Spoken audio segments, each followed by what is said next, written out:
मैं यकीन कीजिए कि जब मैं मदीना पाक गया था ना, तो काफ़ी सारे उलमा और फजला मेरे दोस्त हैं, मौलाना साहबान, उन्होंने मुझे बड़ी सारी दुआएं याद करवाई थी। मेरे साथ भी हजरत साहब थे और मुझे खींच खींच के कहते थे कि ये दुआ पढ़नी है, ये दुआ पढ़नी है। बड़ी वो किताबचे भी, सच बताऊं कि मुझे ना कोई दुआ याद थी, ना कोई सवाल याद था, ना कोई शेर याद था।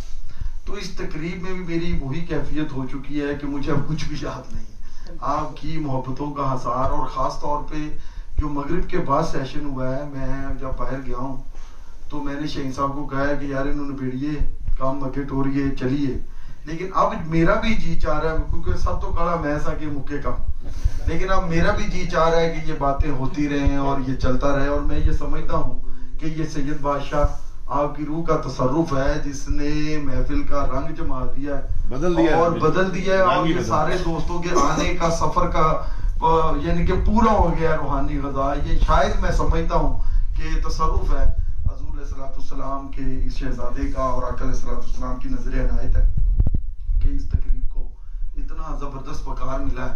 मैं अपनी बाकायदा गुफ्तगू शाह हुसैन फकीर की ये नगरी है कि हे शाह हुसैन फकीर साइंदा मैं ना ही सब तू, मैं उनके इस शेर से आगाज कर रहा हूँ और बहुत जल्दी बात खत्म करने की कोशिश करूंगा। लेकिन मैंने इस कमरे में एक अजीब बात देखी कि इस कमरे में दो चीजें नुमाया नजर आई मुझे। मैं शाम का बैठा सोच रहा हूँ कि हजरत हफीज ताहिब मेरी तरफ देख रहे थे कि मुंडिया चंगी राह ते चल पे हो तुसी, ये कोई फलाह दा रास्ता है। और दूसरी मेरी ये किताब की तस्वीर थी, हजूर में हाजिर हूँ, तो मुझे ये हफीज ताहिब साहब की तस्वीर बड़ी खुशकुन तासुर दे रही थी, असर दे रही थी कि इस वक्त अगर लाहौर में जदीद नात कोई है या इश्क रसूल है तो इससे बेहतर बंदा कोई नहीं मिसाल देने की। मुझे पता है इस बात की हमें अदबी हलकों में खबर है, हमें इस बात का पता है। तो भट्ट साहब का ताल्लुक भी उनके साथ मैं ममनून हूँ, जनाब एम ए शहीन साहब का, मलक साहब आपका, भट्ट साहब आपका, और वो मेरा छोटा भाई जो उमैर मंजूर, वो बड़ा जबरदस्त आदमी है और उसकी मुझे कॉलें भी आती रहती हैं और उसने यही कहीं से पढ़ी, तो उस बड़ा मैं शुक्रगुजार हूँ पंजाब उसके दोस्तों का। और मैं ये दावे से ये बात करता हूँ, कोई नहीं कह सकता, मुदस्सर गोंदल इसकी गवाही देगा कि आप सब जाली पंजाबी हैं और मैं तगड़ा पंजाबी हूँ। उसकी रीजन क्या है? उसकी रीजन अब आप पूछेंगे कि रीजन क्या है? नहीं, मैं उन्हें दस सबके घरों में मैं जाता हूँ, सब बच्चों के साथ उर्दू बोलते हैं। मेरे 5 साल के बेटे ठीक पंजाबी बोलते हैं, ठीक पंजाबी। मेरे नाल शर्त ला लो तुसी, वो तुसी टेलीफोन करो और घर ताड़ी गल कराओ ना, वो ठीक पंजाबी चाकणगे, बाबा जी किथे हो तुसी?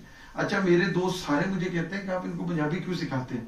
मैं कहता हूँ यार मुझे इनमें मेरा दादा नजर आता है, नाना नजर आता है, वो बोलेंगे तो मुझे अपनी धरती नजर आती है, मुझे वसेब नजर आता है, मुझे 7000 साल की तारीख नजर आती है, और वो इंग्लिश भी सीखेंगे, सब कुछ करेंगे। मैं ये दावे से कहता हूँ, मुदस्सर भट्ट साहब भी कोई गलत नहीं कह रहे, बिल्कुल पक्का। बड़े इंग्लिश मीडियम स्कूल में पढ़ते हैं, लेकिन मैं ठीक पंजाबी उनको सिखाता हूँ घर में। और मेरी जो मिसिस थी वो इस बात पे नाला भी रहती थी कि आप उर्दू के उस्ताद हैं और आप तुसी पंजाबी बोल रहे हो। मैंने कहा मैं माँ बोली बोल रहा हूँ, और मेरा अगर बस चला तो जन्नत में सवालों जवाब भी मैंने इसी में कर देने ताकि प्रोग्राम चलता रहे। इन्हों तो चंगी पंजाबी होती है ना, अरबी होती है ना, उर्दू होता। तो यानी कि अपना अपना एक तरीका होता है। और मैं आपको सच बताऊं, मुझे इस बात का और भी यकीन है कि आका अलैहिस्सलाम की बारगाह में जो शख्स अरबी में मुनाजात कर रहा है या फारसी में कर रहा है या उर्दू में कर रहा है, लेकिन जेड़ी चस पंजाबी च मुनाजात भी है ना, ओदा तोड़ ही कोई नहीं है। ठीक अपने लहजे दे विच जेड़ा बंदा दिल दी, और भाई दिल और रूह दी गल ही तुसी अपनी जुबान दे विच कर सकते हो। और मैं ये गवाही देंगे सारे हराज और इंजार रसूल सब कि हम सब इनको, रवान न्याजी भी, हम सब इनको जिस तरह का यानी कि तो शुगर लगाते रहते हैं, कहते रहते हैं कि शहीद साहब ने ये किया, लेकिन यकीन कीजिए ये मोहब्बत में जीत जाता है। आप इस बात को मानिए, ये आज की मुसलसल मोहब्बत है, मुसलसल और एक तरफा मोहब्बत है। यानी कि हमारी तरफ से सुस्ती हो जाए, लेकिन शहीद साहब ने सुस्ती नहीं की। कई दफा कड़वी छोटे होने के बावजूद भी यानी कि अंदर का जाड़ जाग जाए तो कोई ना कोई तगड़ी बात कर देते हैं या सामने भी कह दी है। अच्छा तो लेकिन ये नहीं होते। और ये आज आप लोग भी इनकी वजह से आप मेरे दोस्त हैं, और ये सच्ची बात है कि शहीन साहब इसमें खड़ी हैं, बड़े बड़े अच्छे लोग। और शहीन साहब मुझे खुशी इस बात की है कि आपकी वजह से मुझे इतने अच्छे दोस्त मिले। अगर अब आप लाहौर बार में मुझे ना भी मिले तो मेरा सारा गुजारा चलता रहता है आपके यानी कि ये मेरे बड़े सारे ठिकाने हैं और मैं इनके पास आपकी वजह से बैठता हूँ। और मैं समझता हूँ कि लाहौर बार में इस जैसे गोंदल साहब जैसे आप जैसे दोस्तों का होना भी नेमत है। कि बाहर देखिए वकील जो होता है ये ब्रेन ऑफ द नेशन होता है, ये ब्रेन ऑफ द नेशन है, ये मुआशरे का कल्ब होता है, रूह होती है। ये सोचता अच्छा है, ये देखता और तरह से है। बदकिस्मती से जिस तरह दूसरे शोबों को सवाल आया वकला को भी आया, माजरत के साथ हर चीज पे सवाल तो इनको भी आया। लेकिन ये रोशनी की एक किरण है कि हम अब इस तरफ चल पड़े। तो ये बाकी ये रस्मी बातों के बाद मैं अब एक दो मुख्तसर बातें। यार ये सफरनामा मुझे नहीं पता मैंने कैसे लिखा, बस ये लिखा गया है। और मुझे ये भी नहीं पता कि इसमें ये खूबियां, मुझे ये भी नहीं पता कि इसका टाइटल कितना खूबसूरत है, और या ये मैंने नाम इसका कैसे रखा गया या क्या हुआ मुझे नहीं पता। लोधरा में एक दरवेश साहब हमारा दोस्त है जमील, मैं कहा यारो मैं सफरनामा लिखा है, मैनू आंदा ओदी कोई PDF पेज, मैं कहा यारो तो कोई ना ते वेख। उसने मुझे पहला नाम भेजा हजूर मैं हाजिर हूं। मैं कहा बस ये ठीक है। उसने कहा ये क्यों ठीक है? मैंने कहा मैं हाजिरी हजूर की बार में गारा में चाहता था, गुनाहगार आदमी हूँ, खुदा के पास जाने से तो डरता ही बहुत हूँ, वहां भी बहुत कम गया हूँ। तो मैंने कहा कि खुदा मोहम्मद जाने और उनका खुदा जाने, ये ठीक है। फिर मैंने इसका टाइटल रख दिया। और मैं समझता हूँ कि ये आज बड़ी इसमें दुनियादार आदमी हूँ, रूहानी लताफत भी थी आज इस प्रोग्राम में। जो शाह साहब ने बात की मेरे लिए तो वो बड़ी अचंभे की बात थी कि इस गए गुजरे दौर में बंदा एक इश्तिहार पढ़े और हजूर का नाम पढ़े, पगड़ी घर से बांधे, खुशबू लगाए और कहे कि यार मैंने सिर्फ रसूलुल्लाह के लिए लोगों को मिलने जाना है। ये कोई आम बात नहीं है, ये बड़ी खास परवेज इकबाल गोंदल साहब को भी मैं और परवेज इकबाल गोंदल साहब और वो भी 4 बढ़ गए हैं। जितने यानी कि ये इस तरह का होना और ये अनहोनी है। और ये मैं आपको सच बताऊं कि इसी तरह हशर में भी हम जैसे गुनाहगारों के साथ अनहोनी होनी है, देखते रह जाएंगे कि रिंद जा रहे हैं झूमते हुए, क्योंकि वो रसूलुल्लाह सल्लल्लाहु अलैहि वसल्लम के साए में होंगे। और मैं आका अलैहिस्सलाम की बारगाह में मैंने ना ये उलमा से माजरत के साथ, ये मेरी बात आपको बुरी लगे या अच्छी लगे, यार हमारे जितने दोस्त वहां जाते हैं उनका हिसाब किताब ही खत्म नहीं होता।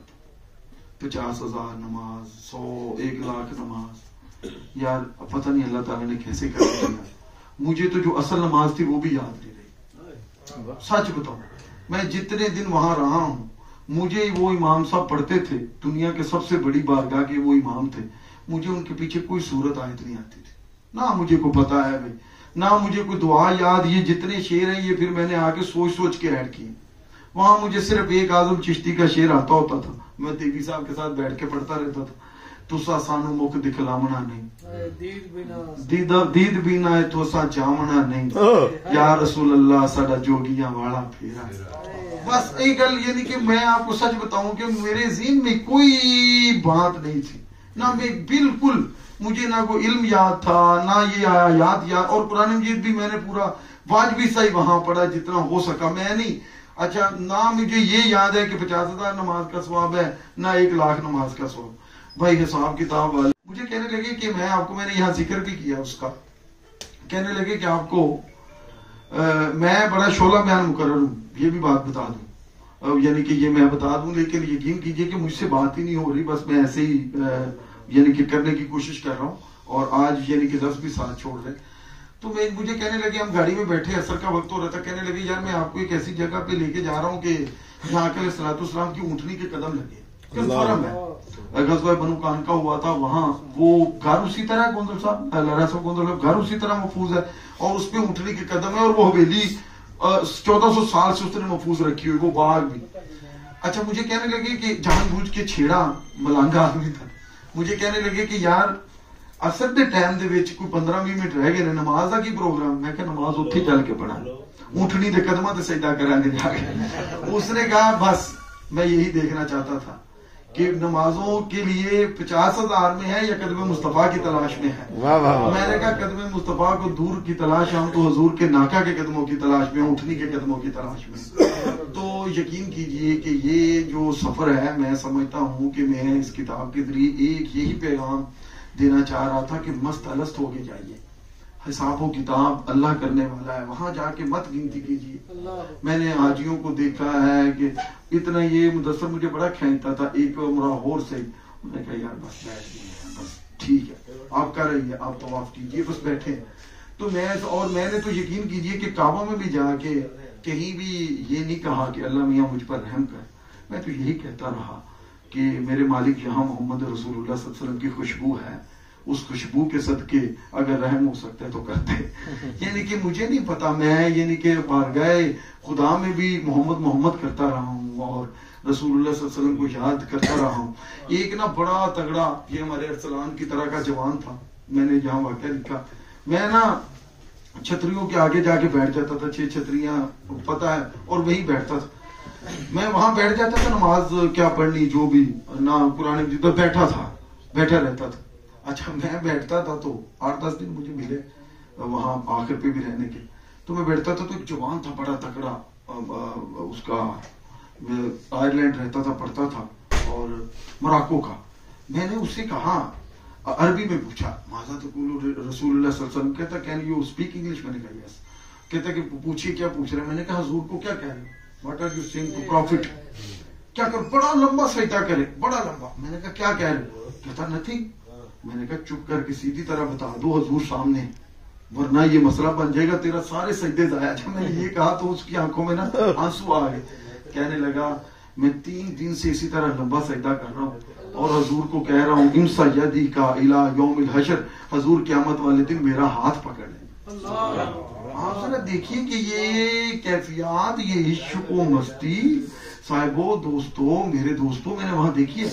एक अमजद सुडानी था, सारा दिन जूता नहीं पहनता था, मैंने उसका भी लिखा है। मैंने कहा अमजद सुडानी जूता, कहने लगा हम 1400 साल से जूता नहीं पहन रहे, आज नहीं जूता। जब भी मदीने के जहाज से उतरते हैं जूता बैग में डालते हैं, मदीना जाने और हम जाने हम नंगे पांव चलते हैं, हमारा कहते हैं कल्चर है, रवाज है हमारा, ये हमने हजूर की ये तैयब मकान है, मुकद्दस मकान। अच्छा, मैंने उससे कहा, मैंने कहा कि मैं वापिस चला जाऊंगा तो क्या होगा? कहने लगे ला ही ना होना, अरबी में कहने लगा, सुनिएगा दिलचस्प जुमला, उशाक का मजा लीजिए। कहने लगे ला ही ना होना, यहाँ वहां की पाबंदी नहीं है, कुल्लु मकान रसूलुल्लाह मौजूद, हर जगह हजूर मौजूद है, जा तुम मौज कर।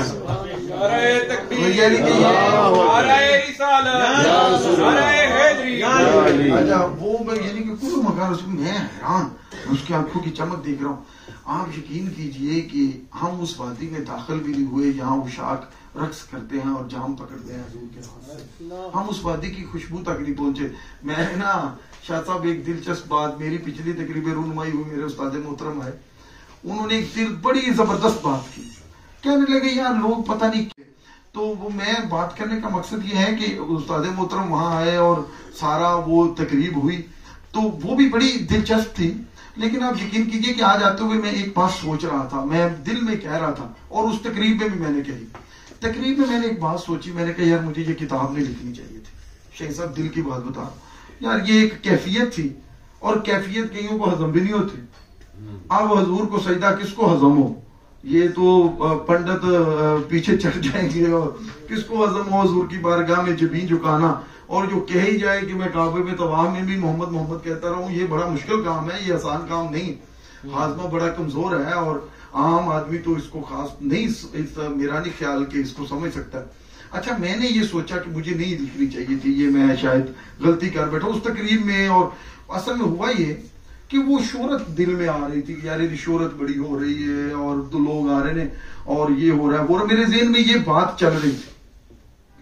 अच्छा, रात हुई ना, जब 12 बजे अगले दिन तकरीब थी, मेरे एक फारसी के उस्ताद थे, और वो उस्ताद हैं फारसी के रिटायर्ड प्रोफेसर। आप देखिए लोगों का विजन, किस वादी में है लोग, ये जुब्बे कुब्बे में नहीं है भाई, ये मोहब्बत, मेरा तो ईमान है, ये मेरा, मैं तो इस खित्ते में ये समझता हूँ कि कई हिंदू जोगियों को भी हजूर ने अपनी इश्क की मेराज अता कर रखी है, कई सिख साधुओं को भी कर रखी है, कई जोगी सिख पंडित भी आपसे ज्यादा आशिक है इस खित्ते की। मैं एक मखसूस फिजा में बात कर रहा हूँ। आप सोच, मैं ये जीप तरह बात कर रहा हूँ, आप सोच नहीं सकते, ये मिरास नहीं है मुसलमानों की।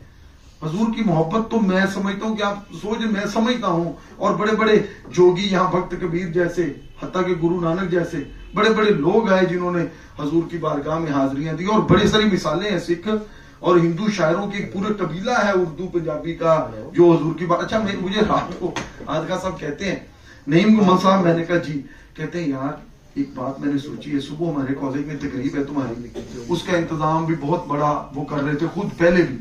कहते हैं यार मैंने एक बात पढ़ी है, जब ये हजूर की बारगाह में जाओ तो कोई सदका करके जाओ, खैरात करके जाओ। तो सुबह यार हाजिरी है, हजूर में हाजिर हूं, तो यार फिर मैंने क्या देना है हजूर की बारगाह में। मैंने कहा सर आप क्या कहना चाह रहे हैं? कह रहे हैं कि मैं सुबह दुर्रे यतीम स्कॉलरशिप का ऐलान करूंगा। करना नहीं मैंने, आपने कहना है, और 50,000 रुपए सालाना जब तक मेरी जिंदगी है, इस टाइटल की वजह से मैं यतीम गरीब बच्चों को स्कॉलरशिप दिया करूंगा सालाना। ये हजूर की बारगाह में नजराना है।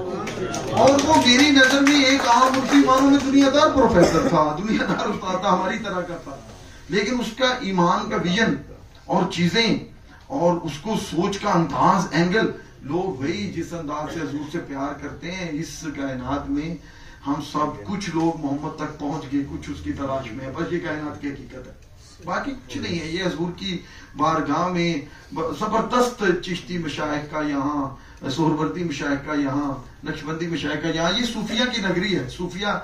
और मैं, आप सब मेरे भाई हैं, मुझे ये बड़ी फलसफाना बातें करते हुए भी हिजाब आ रहा है कि आप मुझे बहुत बेहतर जानते हैं, हमारे कैके भी जानते हैं, आपको तो हमारे लंगोटी है सारे, ये व्हाट्सएप सारे बेली ने इन्होंने कहता नहीं है मदरसा ने, और मैनू सुन रहे ने, मैं इन्होंने भी दाद दे रहे हैं, ये भी मैं खुश हो रहे हैं कि आज पहले दिन मैनू भी सुन रहे, और काबू भी पहले दिन आए। आज एक मलक साहब ने इन्होंने दम फूका किया।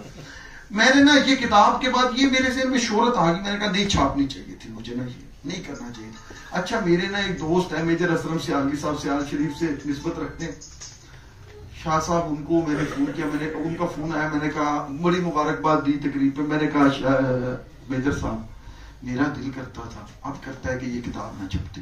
यार मेरे ज़हन में तो बात ही और चलना शुरू हो गई, जो मेरे ज़हन में बस अल्लाह ने अता की थी, हुजूर ने नजर करम की थी, मैं कहता हूँ वो निमन ना छिन जाए। उनका एक बरजस्ता जुमला, उन्होंने कहा चुप कर मुंडिया, वो करीम और बादशाह है जो अता कर दे वापस नहीं लेते। तुम्हें ये किसने खबर कर दी कि वो वापस नेमत छीन जाए? ये छीनने वाला चक्कर कोई नहीं है। मोहम्मद मुस्तफा के मोहर लग जाए तो कायनात की कोई ताकत छीन नहीं सकती। हजूर, मैं आपको सच बताऊं कि ये वो सीने अल्लाह तबारक ताला ने चुन लिए हैं, वो दिल अल्लाह तबारक ताला ने चुन लिए हैं। ये जो जहां हम बैठे हैं ना, ये अहले जुबान का मजमा नहीं है, दोस्त नहीं है, ये अहले ज़हन का भी नहीं है, अहले इल्म का भी नहीं है। हम लोग सरापा दिल बन के बैठे हैं। ये दिलों का दिल है, ये सारा ये तकरीब दिल है, और उस दिल पर नक्श मोहम्मद है। तो ये आका अलैहिस्सलाम की बारगाह की